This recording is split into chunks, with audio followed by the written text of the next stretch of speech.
As you know, us as human beings, I don't want to say that we necessarily have a expiration date, but there will be one day that we all will no longer be in this physical body. And considering that, that's why it's so understandable for so many people to want to have certain experiences before it's too late. Want to have certain experiences before it's too late. Even myself, there's certain things that I also would like to experience, even if it's not necessarily in the same topic. I just can understand from that perspective. It makes perfect sense. Like, that's one of the reasons why we're here, to experience and to also experience love. And I say that to say, if you are the person that is experiencing this, right? I want love and I give love. If you find that to be yourself, this video is for you. So, I have love in a different color just so that it's a little, stands out more, because that's what the main topic of this video is. If you're a person that wants love and you give love, and that's why you give love is because you want love, keep watching. So, I want love and I give love.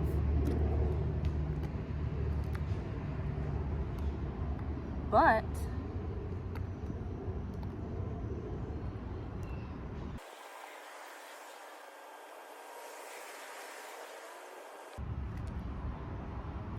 I want love and I give love, but I never receive love. So if that's you, we're going to talk about why. Because majority of people do experience this, and the goal of this video is to help you understand why that might be, so that obviously before things take a turn, you're able to experience majority of everything that you want to experience. But for this specific topic, love, and you will have a better understanding of how to do that by the end of the video. So first we have to identify what the problem is. You find yourself to be the one always giving love, but you never receive it. So the problem is that you do not receive love even though you give it. Why is it that you still give love in places where you are not receiving it? So that's the first thing to look at. So love given, but not receiving. It's given, not receiving. This is you.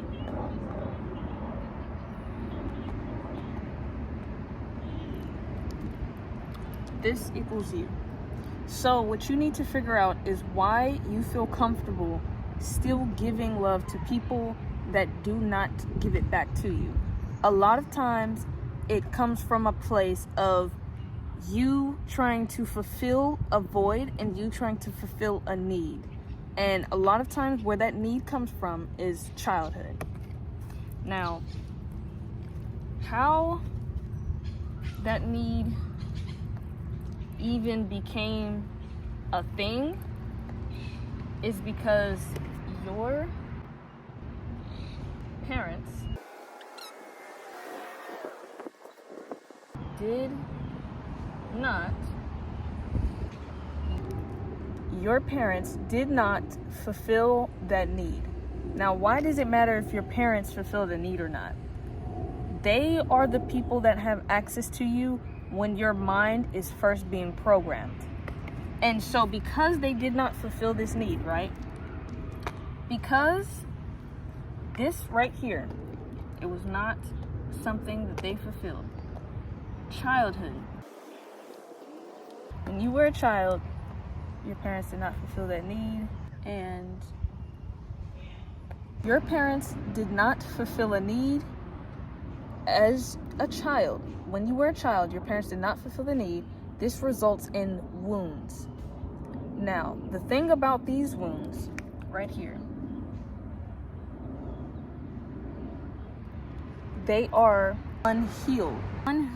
Unhealed wounds are obviously going to cause pain. And something that causes pain is going to hurt. And when you are hurting, You're going to look for a solution. You're going to look for ways to relieve the thing that is causing you pain on the inside. You're going to look for something to make that pain stop. You don't know that all of this stems from your parents not fulfilling a certain need. You just know that you have a feeling on the inside, and a lot of times people chalk that up as, I'm feeling this because I'm lonely, and getting a partner will relieve that pain. And so that leads people to get into relationships. And the thing about that is it's not always a romantic relationship. Sometimes people just form connections based out of trying to get rid of, temporarily fix an emotion and the aching and the unhealed wounds on the inside by connecting to this person, and they feel that void with that other individual, which temporarily will make those wounds stop hurting. But what you'll find is, even if you are a person that manages to get into a relationship, form some type of romantic relationship, and it feels like those wounds or whatever aching pain that you felt goes away on the inside, it's only temporarily, fixed. Kind of think of it like a rug. Like, say that, you have a task to clean the living room. You have to sweep all the dirt up and throw it in the garbage. But you lift up the rug and you sweep all the trash and garbage under the rug and you put the rug over top of it. It's like, okay, in appearance, it may look clean, but in reality, the dirt is still there. And it's the same thing with this. Temporarily, it goes away. It's like a relief, but it doesn't actually cure and change anything, really. Those wounds are still there, and you being in that relationship is actually not going to heal it. How you actually heal it is by addressing it with yourself, and physically and verbally speaking with yourself, and figuring out, okay, where is this actually coming from for you specifically, because it could be from any different type of trauma. Every person's different, but a lot of times, again, it does start from childhood. Like, there's a reason there's so many people that hop into the relationships that I'm talking about, and then the situation doesn't work out. And there's a reason for that as well, like I said. So you can either have something I'll call situational relationships or AGC. And AGC basically means authentically genuine connections, situational relationships. And the difference between the two, situational relationships are the relationships where you get into them in order to fill a void. You get into them so that you don't feel lonely. You get into them so that you survive. You get into them to not feel numb anymore. You get into them to seek benefits from a certain individual or the overall relationship. And it's like, as far as this is people who are fully healed, and they engage and they naturally flow into some type of connection, whether that's friendships or relationship.